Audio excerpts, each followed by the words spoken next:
Barka da shigowa tashar India Hausar Cap. Danna subscribe da kuma alamar ƙararrawa. Domin samun sabbin fina-finai.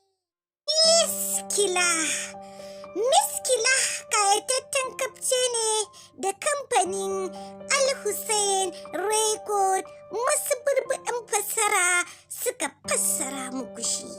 Miskila kayataccen labari ne akan wani gawurtaccen shedan wanda ba shi da wani burin da ya wuce ya ga ya mallaki miskilin iko don addabar duniya.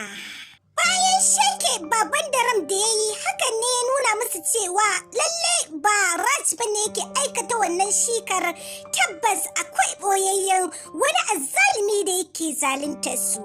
Mazagori ba ta yi kasa a gwiwa ba, ta je ta ɗauko belin Raj ɗin ta dawo da shi gida.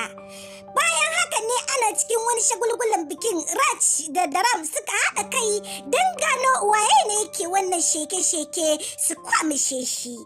Lalle sai dai kanwar Daram da ita ma mahaifiyar Daram ɗin za su zo gurin shagalin, kala su ya tare su a hanya.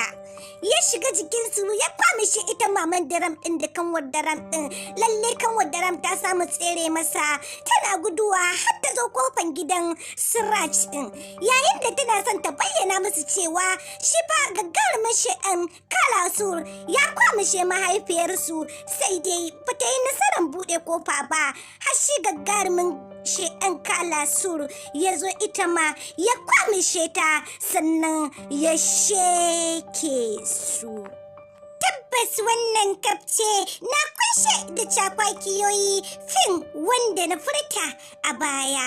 Recap kadai ba zai wadatar maka ba, kai dai nemi naka kayataccen kafce na fim ɗin Miskila na kamfanin Al-Hussein don more cakwakiyar da ke cikinsa.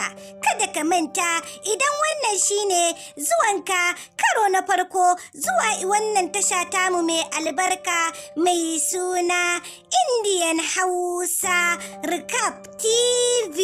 Masoya, don Allah ku danna mana subscribe da kuma alaman kararrawa don more fashin baki da ke cikinsa, ko kuma in ce recap na fina-finan Indian fassarar Hausa. Kai dai kulla halaka da wannan canar tamu mai albarka don sanar da ku masoya da zarar mun